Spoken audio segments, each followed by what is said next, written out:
Praise the Lord दोस्तों, एक बार फिर से आप सबका स्वागत है मेरे YouTube चैनल सामर्थी वचन में। प्रभु आप सबको बहुतायत से आशीष दे। दोस्तों, आज के वीडियो में हम देखेंगे यीशु मसीह की आज्ञाएं। हम देखेंगे कि यीशु मसीह की आज्ञाएं क्या है। ऐसे तो बाइबल में बहुत सी आज्ञाएं हैं, लेकिन मैं कुल 21 आज्ञाएं लेकर आई हूँ। ज़्यादातर आज्ञाएं हम मत्ती रचित सुसमाचार में पढ़ते हैं। तो आइए दोस्तों, देरी ना करते हुए हम वीडियो स्टार्ट करते हैं। पहला वचन है मत्ती अध्याय 4:19। यीशु ने उनसे कहा, मेरे पीछे चले आओ तो मैं तुमको मनुष्यों के पकड़ने वाले बनाऊंगा। दूसरा वचन मत्ती अध्याय 15, 11 और 12 वचन।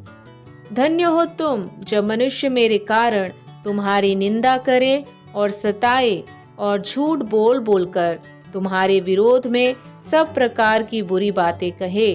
तब आनंदित और मगन होना, क्योंकि तुम्हारे लिए स्वर्ग में बड़ा फल है। मत्ती अध्याय 4 वचन 17।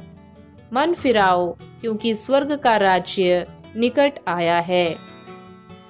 तुम्हारा उजियाला मनुष्यों के सामने चमके, कि वे तुम्हारे भले कामों को देखकर तुम्हारे पिता की जो स्वर्ग में है बढ़ाई करे। यदि तेरी दाहिनी आंख तुझे ठोकर खिलाए तो उसे निकाल कर फेंक दे, क्योंकि तेरे लिए यही भला है कि तेरे अंगों में से एक नष्ट हो जाए और तेरा सारा शरीर नरक में ना डाला जाए। यदि तेरा दाहिना हाथ तुझे ठोकर खिलाए तो उसको काट कर फेंक दे, क्योंकि तेरे लिए यही भला है कि तेरे अंगों में से एक नष्ट हो जाए और तेरा सारा शरीर नरक में डाल दिया जाए। अगला वचन, परंतु तुम्हारी बात हाँ की हाँ या नहीं की नहीं हो, क्योंकि जो कुछ इससे अधिक होता है वह बुराई से होता है। यदि कोई तुझ पर नालिश करके तेरा कुर्ता लेना चाहे तो उसे दोहर भी ले लेने दे। जो कोई तुझे कोस भर बेगार में ले जाए तो उसके साथ 2 कोस चला जा। जो कोई तुझसे मांगे उसे दे, और जो तुझसे उधार लेना चाहे उससे मुंह न मोड़। तुम सुन चुके हो कि कहा गया था, अपने पड़ोसी से प्रेम रखना और अपने बैरी से बैर। परंतु मैं तुमसे ये कहता हूँ कि अपने बैरियों से प्रेम रखो और अपने सताने वालों के लिए प्रार्थना करो। अपने लिए पृथ्वी पर धन इकट्ठा ना करो, जहाँ कीड़ा और काई बिगाड़ते हैं और जहाँ चोर सेंध लगाते हैं और चुराते हैं। परंतु अपने लिए स्वर्ग में धन इकट्ठा करो, जहाँ ना तो कीड़ा और ना काई बिगाड़ते हैं और जहाँ चोर ना सेंध लगाते और ना चुराते हैं। क्योंकि जहाँ तेरा धन है वहाँ तेरा मन भी लगा रहेगा।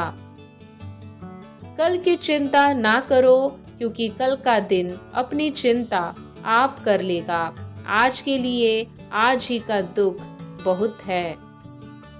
दोष मत लगाओ कि तुम पर भी दोष ना लगाया जाए, क्योंकि जिस प्रकार तुम दोष लगाते हो उसी प्रकार तुम पर भी दोष लगाया जाएगा, और जिस नाप से तुम नापते हो उसी नाप से तुम्हारे लिए भी नापा जाएगा। पवित्र वस्तु कुत्तों को ना दो और अपने मोती सूअरों के आगे मत डालो। ऐसा ना हो कि वे उन्हें पांव तले रौंदे और पलटकर तुमको फाड़ डाले। इस कारण जो कुछ तुम चाहते हो कि मनुष्य तुम्हारे साथ करे, तुम भी उनके साथ वैसा ही करो, क्योंकि व्यवस्था और भविष्यद्वक्ताओं की शिक्षा यही है। देखो, मैं तुम्हें भेड़ों के समान भेड़ियों के बीच में भेजता हूँ। इसलिए सांपों के समान बुद्धिमान और कबूतरों के समान भोले बनो। यदि तेरा भाई तेरे विरुद्ध अपराध करे तो जा और अकेले में बातचीत करके उसे समझा। यदि वह तेरी सुने तो तूने अपने भाई को पा लिया। यदि वह ना सुने तो 1 या 2 जन को अपने साथ और ले जा, कि हर एक बात 2 या 3 गवाहों के मुंह से निश्चित की जाए।